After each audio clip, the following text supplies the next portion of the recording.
Baik, Assalamualaikum warahmatullahi wabarakatuh. Alhamdulillahilladzi ja'ala ilma taharatan lin-nufusi wa nuran lil-basair, tariqan ilal haq wa hadiyan ilal jannah. Alhamdulillah hari ini kita masih diberikan kesehatan sehingga kita bisa melakukan perkuliahan kita di pertemuan yang kedua pada mata kuliah investasi dan portofolio syariah. Baik, pada pertemuan kali ini kita akan bahas tentang pengantar investasi. Jadi berkaitan dengan mata kuliah kita, investasi dan portofolio syariah. Jadi sebelum lebih lanjut kita harus mengetahui dulu apa itu investasi, kenapa kita harus berinvestasi, dan bagaimana prosesnya, seperti itu. Jadi sebelumnya, mungkin teman-teman ada yang mengetahui apa sih pengertian dari investasi? Baik, investasi sendiri adalah sebuah komitmen atas sejumlah dana atau sumber daya lainnya yang dilakukan pada saat ini dengan tujuan memperoleh keuntungan di masa yang akan datang. Jadi sebenarnya investasi itu bisa banyak bentuknya, tidak hanya dana. Jadi bisa saja kita berinvestasi waktu untuk mempelajari sebuah skill untuk mendapatkan keuntungan di masa depan dari skill tersebut. Namun karena berkaitan dengan kita investasi dan portofolio syariah, kita berinvestasi dana atau sumber daya kita lainnya. Jadi contohnya seperti apa? Contohnya misalnya pada saat ini kita mempunyai uang 2 juta rupiah. Jadi dana yang kita punya tadi itu tidak semuanya kita konsumsi, namun sebagian kita investasikan. Untuk apa? Untuk mendapatkan keuntungan di masa yang akan datang. Berupa apa? Bisa saja berupa dividen ataupun berupa capital gain kalau misalnya di pasar modal. Seperti itu. Selanjutnya sebenarnya istilah investasi berkaitan dengan berbagai macam aktivitas. Jadi menginvestasikan sejumlah dana pada aset real. Jadi ini aset yang nyata gitu. Contohnya seperti apa? Kita investasi pada tanah, emas, mesin atau bangunan, ataupun berinvestasi pada aset finansial seperti deposito, saham ataupun obligasi.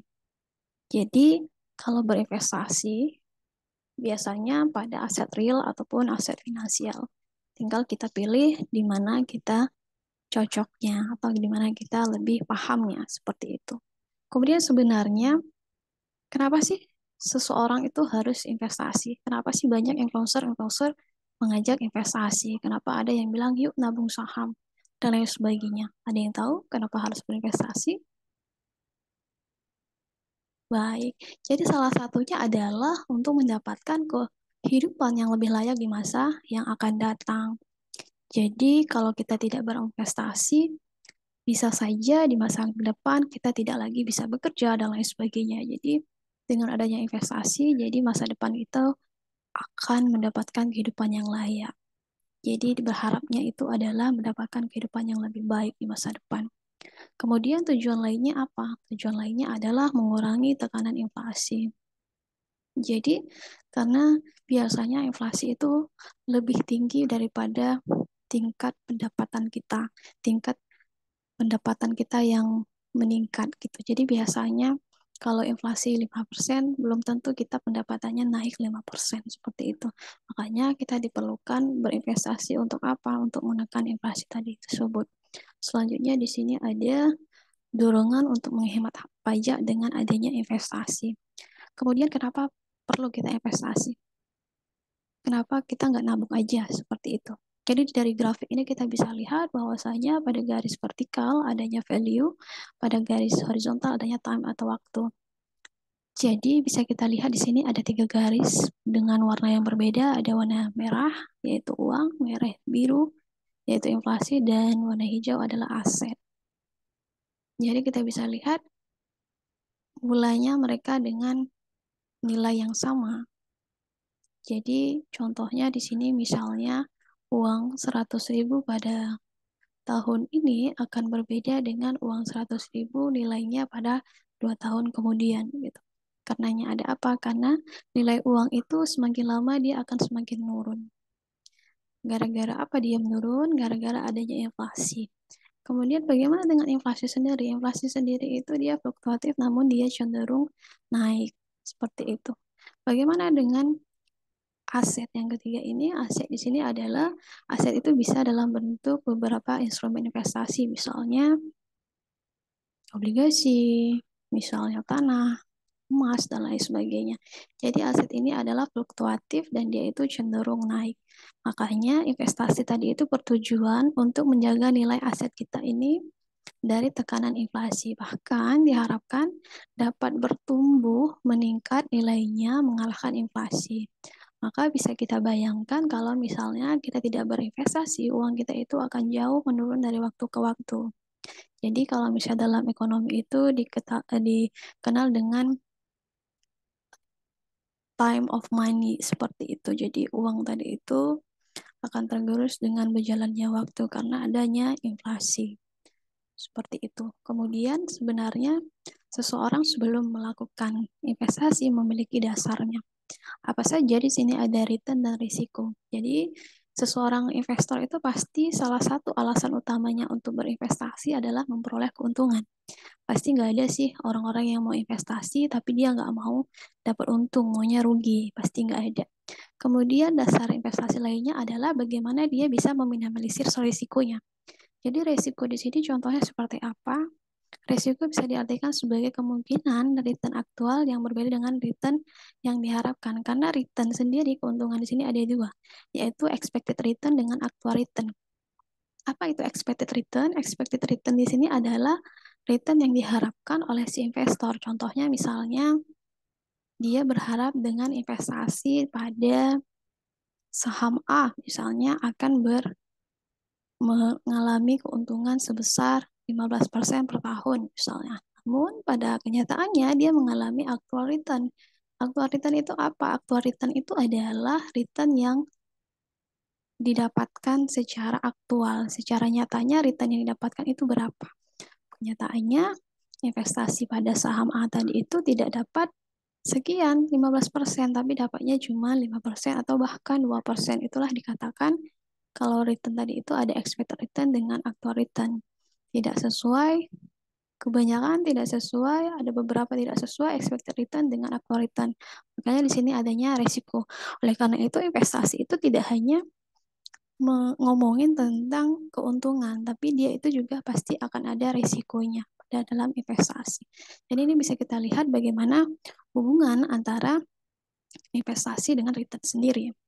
Jadi kita bisa lihat di grafik ini ada return dan risk-nya itu sejalan. Jadi semakin tinggi risiko, return-nya juga akan semakin tinggi. Semakin rendah risiko, return yang akan didapatkan juga akan semakin rendah. Jadi bisa kita lihat di sini, apa sih contohnya kalau misalnya dia itu high risk, high return. Contohnya adalah instrumennya adalah saham. Seperti itu. Bagaimana kalau misalnya middle risk dengan middle return gitu. Jadi yang tengah-tengah apa contohnya obligasi atau surat berharga negara juga bisa di sini. Suku retail itu bisa di tengah-tengah. Kemudian bagaimana dengan yang memang orang maunya risikonya sedikit, maka dia akan mendapatkan returnnya sedikit. Contohnya adalah deposito. Seperti itu. Makanya sebelum mengambil keputusan berinvestasi, pasti setiap investasi itu ada risikonya. Seperti itu. Selanjutnya, di sini kita akan melihat bagaimana sebenarnya proses keputusan investasi seorang investor. Gitu. Jadi ada 5 proses di sini bisa kita lihat. Pertama, kalau kita ingin berinvestasi, kita juga pertama-tama harus memiliki tujuan investasi, menentukan tujuan investasi kita. Karena kalau kita tidak memiliki tujuan investasi, maka uang yang kita investasikan itu tidak memiliki arah. Jadi setiap investor di sini memiliki tujuan investasi yang berbeda. Dari tujuan ini akan mempengaruhi keputusan berinvestasi. Jadi kalau misalnya tujuan investasinya ingin beli rumah, pasti akan berbeda dengan tujuan investasi yang pengen beli mobil atau bahkan cuma pengen misalnya beli HP, ganti HP ataupun ganti laptop. Jadi tujuan investasinya itu kan akan berbeda. Berapa lama akan didapatkan. Jadi biasanya menggunakan metode SMART seperti itu. Jadi berapa lama, kemudian berapa banyak, kapan akan dicapai, dan lain sebagainya. Jadi kita harus menentukan tujuan investasi kita untuk apa, berapa lama akan kita beli, capai, dan lain sebagainya. Kemudian yang kedua di sini adalah penentuan kebijakan investasi. Jadi kebijakan investasi ini menyangkut bagaimana kita mengalokasikan aset kita atau mendistribusikan dana kita ke berbagai kelas aset. Contohnya misalnya bagaimana kita berapa persen sih dari alokasi investasi kita untuk saham, untuk obligasi, untuk reksadana, untuk emas, dan lain sebagainya. Jadi kita memiliki kebijakan sendiri. Kadang-kadang kan orang ada yang lebih sukanya ke yang low risk gitu, misalnya reksadana, atau ada yang memang maunya yang tengah-tengah saja, obligasi seperti itu. Jadi kita harus menentukan kebijakan investasi kita. Kemudian yang ketiga adalah pemilihan strategi portofolio. Jadi strategi portofolio ini adalah bagaimana kita memiliki strategi dalam membentuk portofolio investasi kita. Portofolio di sini sendiri adalah kumpulan-kumpulan dari investasi kita. Misalnya di situ ada saham, reksadana, obligasi, SBN, dan lain sebagainya. Jadi kita pilih yang mana nih strateginya? Di sini ada dua. Yang pertama adalah strategi portofolio aktif, dan yang kedua adalah strategi portofolio pasif. Apa sih bedanya?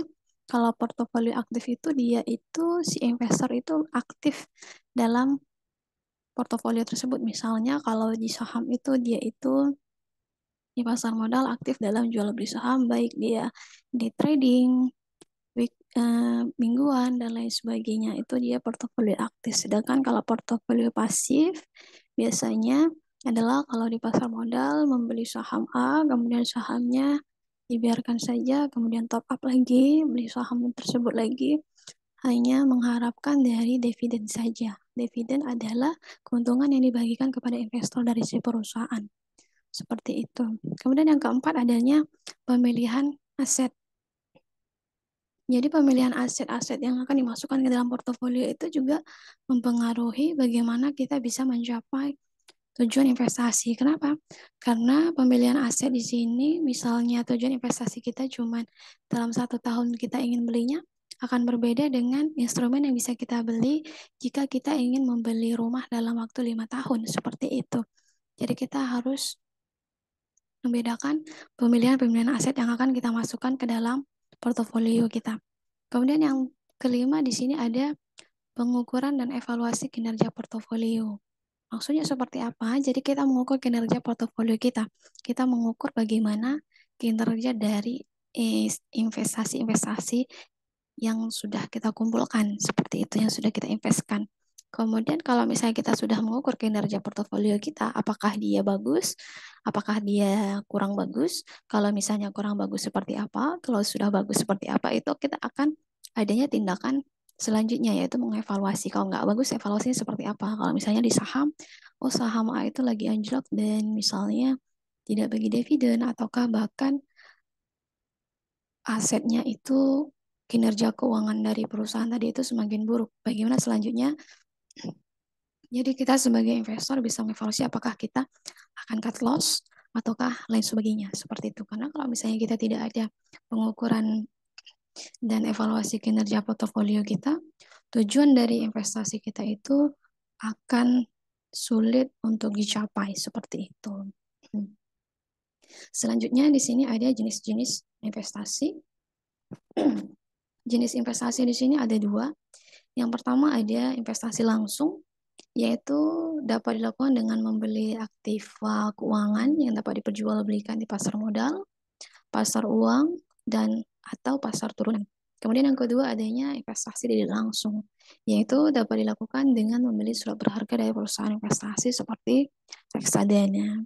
Jadi kita investasi langsung, tinggal pilih apakah investasi tidak langsung. Kalau misalnya kalau tidak langsung, ada yang mengelolanya. Contohnya kalau reksadana, reksadana itu kan dia ada manajer investasi yang mengelola dana-dana kita secara kolektif, seperti itu. Sedangkan kalau misalnya secara langsung, contohnya kalau di pasar modal, kita bisa secara langsung membeli saham mana yang ingin kita beli, kita investasikan, dan menjualnya kapan itu dalam kekuasaan kita. Kita yang mengelola sendiri, kita investasi sendiri, seperti itu. Selanjutnya di sini ada investasi itu juga ada jangka waktunya. Di sini ada 3 jangka waktunya. Yang pertama adalah jangka waktu pendek, yaitu investasinya itu dilakukan tidak lebih dari 12 bulan. Jadi antara 1 bulan sampai 12 bulan itu biasanya dalam jangka pendek. Jadi contohnya yang cocok di investasi jangka pendek, contohnya misalnya reksadana pasar uang. Karena kalau misalnya kita investasi di high risk, maka dalam jangka pendek itu belum tentu kita bisa mendapatkan keuntungan.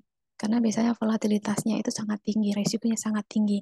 Maka kalau kita ingin investasi hanya jangka pendek, maka diharapkan untuk memilih instrumen investasi yang cocok untuk jangka pendek. Misalnya reksadana pasar uang, seperti itu. Kemudian di sini yang kedua ada investasi jangka menengah, yaitu investasi yang memiliki rentang waktu antara 1 hingga 3 tahun. Jadi 1 sampai hingga 3 tahun itu biasanya apa? Biasanya ada di SBN atau surat berharga negara itu biasanya mereka ada yang tenornya itu 3 tahun, maka itu bisa investasi jangka menengah. Misalnya kita memiliki anak dan kita mau investasi untuk dana pendidikan anak. Dalam 3 tahun lagi anak kita akan masuk sekolah. Jadi kita bisa investasikan ke dalam bentuk SBN atau surat berharga negara dalam bentuk misalnya suku retail, suku tabungan, dan lain sebagainya. Kemudian yang ketiga ada investasi jangka panjang. Investasi jangka panjang ini investasi dilakukan lebih dari 3 tahun. Ya, selebih daripada itu, bahkan lebih daripada 5 tahun itu dinamakan investasi jangka panjang. Contohnya di mana? Contohnya misalnya kita investasi di saham. Jadi saham itu merupakan salah satu instrumen investasi jangka panjang. Kenapa jangka panjang? Karena saham tadi itu volatilitasnya sangat tinggi, risikonya sangat tinggi, sehingga kalau kita berinvestasi di saham itu kita memilih sektor-sektor perusahaan-perusahaan yang memang potensial akan berkembang di masa depan. Seperti itu. Makanya sebaiknya kalau mau berinvestasi kita juga harus tahu apakah tujuan keuangan kita itu masuk ke dalam jangka pendek, jangka menengah, ataukah jangka panjang. Karena tadi kita sebelum investasi harus memiliki tujuan keuangan tadi itu, tujuan investasinya itu untuk apa? Apakah dalam jangka pendek, ataukah tujuan tersebut masuk ke dalam jangka panjang. Sehingga kita bisa memilih instrumen investasi yang sesuai dengan tujuan investasi kita.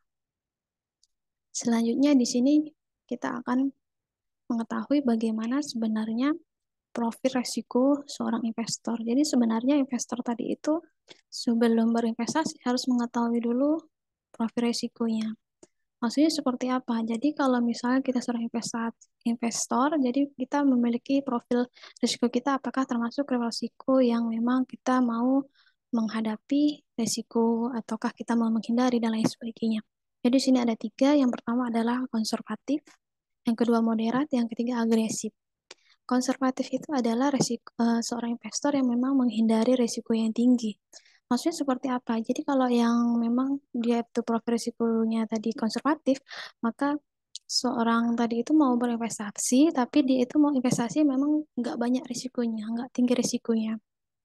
Contohnya di mana? Contohnya misalnya ke di investasi di pasar uang, investasi di pendapatan tetap, kemudian deposito, surat berharga. Kenapa surat berharga ini ke konservatif? Karena surat berharga negara, misalnya di sini adalah memang ada backup atau memang di backup oleh si negara, misalnya kayak suku retail. Jadi ada negara yang memang membackup suku retail itu pasti tidak akan gagal bayar seperti itu.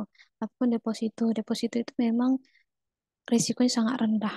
Ya begitu tadi, kalau misalnya risikonya rendah, maka returnnya juga akan rendah. Seperti itu. Kemudian yang kedua adanya moderat. Profil risiko moderat. Profil risiko moderat adalah seorang investor tadi itu menoleransi sebagian risiko penurunan nilai investasinya. Misalnya ada orang-orang yang memang saya mau juga investasi dengan return yang lumayan, ya risikonya lumayan juga ya nggak apa-apa tapi tidak terlalu tinggi misalnya. Jadi tengah-tengah antara tidak terlalu tinggi risiko dengan tidak terlalu rendah. Karena apa? Karena dia menginginkan return yang banyak juga tapi tidak terlalu banyak seperti itu. Contohnya misalnya kalau yang profil risikonya moderat itu cocoknya investasi di reksadana campuran. Kemudian di saham blue chip atau saham-saham yang memang sudah bagus kinerja keuangannya. Jadi reksadana itu kan sebenarnya ada beberapa. Contohnya reksadana campuran, pasar uang, pendapatan tetap, kemudian reksadana indeks seperti itu. Jadi beberapa reksadana tadi itu tergantung dari profil risikonya. Tidak semua orang cocok untuk profil risiko di reksadana tadi itu. Kemudian yang ketiga ada agresif. Agresif di sini adalah tidak takut mengambil risiko tinggi, optimis akan berhasil. Jadi kalau seorang investor tadi itu memiliki profil risiko agresif, maka dia itu akan mengambil risiko yang tinggi. Contohnya apa? Contohnya mereka itu biasanya investasi di saham, mereka swing trading, ataukah bahkan mereka adalah scalping. Scalping itu misalnya menit ini beli, menit beberapa menit kemudian jual seperti itu. Jadi memang profil risikonya itu sangat risiko, kemudian mengambil risiko yang tinggi seperti itu. Kemudian ada di sini reksadana saham. Reksadana saham itu kenapa masuk ke agresif? Karena memang ya dia di saham kebanyakan dari instrumen investasi yang dikelola oleh manajer investasi tadi itu dalam bentuk saham seperti itu. Makanya saham itu kan volatilitasnya tinggi sehingga yang agresif tadi itu bisa juga ke reksadana saham. Kemudian yang di sini juga ada peer to peer. Peer to peer lending itu adalah sebuah platform investasi untuk berinvestasi pada sektor real. Contohnya apa? Kita sebagai urun dana juga sepertinya contohnya misalnya ada sebuah UMKM menginginkan modal kemudian mengajukan pengajuan proyeknya kepada platform tadi kemudian kita sebagai investor mendanai si UMKM tadi melalui platform. Jadi kenapa si peer to peer tadi ini masuk ke dalam agresif karena UMKM tadi itu belum tentu usahanya tadi itu dalam kontraknya tadi itu mengalami perjalanan yang mulus. Bisa saja misalnya mengalami force majeure dan lain sebagainya. Sehingga apa? Sehingga dengan adanya risiko-risiko tersebut akan berdampak kepada investor yang mendanai tersebut. Seperti itu. Makanya sebelum kita berinvestasi, kita juga harus tahu profil risiko kita yang mana. Karena kalau misalnya nggak tahu, kita sebenarnya investor konservatif, tapi kita investasinya di saham, maka itu tidak cocok. Karena apa? Karena saham itu volatilitas tinggi dan kita itu tidak bisa tidur. Karena sebenarnya kita tidak mau bukan pengambil risiko yang tinggi, tapi kita mengambil instrumen yang tinggi risikonya seperti itu. Kemudian selanjutnya, bagaimana sih caranya biar kita tahu kita profil risikonya termasuk yang agresif kah, moderat kah, konservatif kah? Jadi kita bisa cek profil risikonya di link ini. Nanti di link ini bisa kita ketahui bagaimana apakah kita bisa mentolerir berapa persen risiko kita, kemudian berapa persen keuntungan yang kita harapkan, berapa banyak kita literasi terhadap keuangan tadi tersebut. Jadi kita bisa ceknya di link ini. Seperti itu. Nanti kalau misalnya kita sudah cek di link ini, kita bisa akan tahu apakah resiko kita tadi itu termasuk kepada risiko yang moderat, konservatif, dan lain sebagainya. Seperti itu. Kemudian kalau misalnya kita sudah tahu profil risiko itu, baru kita bisa memutuskan untuk berinvestasi di instrumen apa. Karena instrumen-instrumen investasi itu kan ada banyak. Seperti itu. Jadi coba kita klik di sini, apakah akan muncul dari profil resikonya tadi itu. Mengisi saja apa yang menjadi pertanyaan dari web tersebut untuk ngecek profil resiko kita. Jadi tinggal tes profil resiko, tinggal mulai tes. Nanti di sini kita nama, email, nomor HP, karena ini opsional. Nanti hasilnya itu akan kita dapatkan di sini. Misalnya di sini kita tes, nanti ada pertanyaan-pertanyaan yang memang di sini usia berapa tahun, jumlah tanggungan, lama bekerja, dan lain sebagainya. Langsung kita selesai dan lihat hasil tes. Misalnya contohnya saya di sini, kita bisa lihat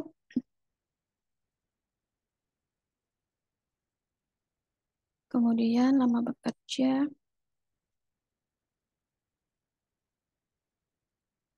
Jadi bagaimana optimis kita terhadap perekonomian nasional 5 tahun ke depan? Pada saat ini Anda melihat penghasilan Anda dalam 3 tahun ke depan itu seperti apa? Apakah akan meningkat ataukah tidak?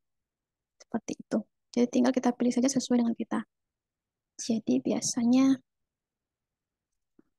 akan melihat hasilnya.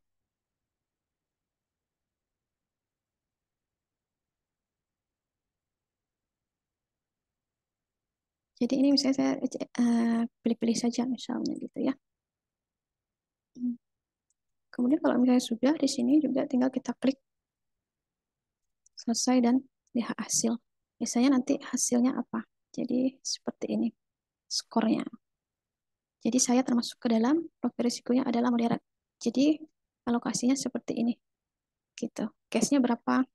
Case-nya itu ada 50%, fixed income-nya itu karena moderat, jadi dia pendapatan tetap. Misalnya kayak SBN tadi, surat berharga negara, kemudian equity fund-nya tadi itu 10% apakah di saham dan lain sebagainya. Seperti itu jangka menengahnya. Jadi nanti di sini ada. Oke, selanjutnya kalau misalnya sudah, tinggal selanjutnya di sini tugas untuk teman-teman di sini adalah setelah tahu risiko tadi, kan sudah tahu apakah moderat, konservatif, atau bahkan agresif, maka buatlah tujuan keuangan Anda dalam 15 tahun ke depan. Contohnya seperti apa? Misalnya, oh dalam 1 tahun saya mau beli laptop. Mau beli laptop itu berapa laptopnya, harganya, kemudian kemana dia cocoknya investasinya. Jadi kalau dalam 1 tahun tadi itu kan dia jangka pendek. Jadi cocoknya misalnya reksadana, pasar uang, dan lain sebagainya. Kemudian tugasnya ini silahkan boleh ditulis tangan, boleh juga diketik, dan kemudian kumpulkan ke dalam adlink seperti biasa di adlink mata kuliah ini. Baik, sekian untuk penjelasan pertemuan kali ini. Jika ada pertanyaan bisa didiskusikan, dipertanyakan pada tanya jawab. Sekian. Assalamualaikum warahmatullahi wabarakatuh.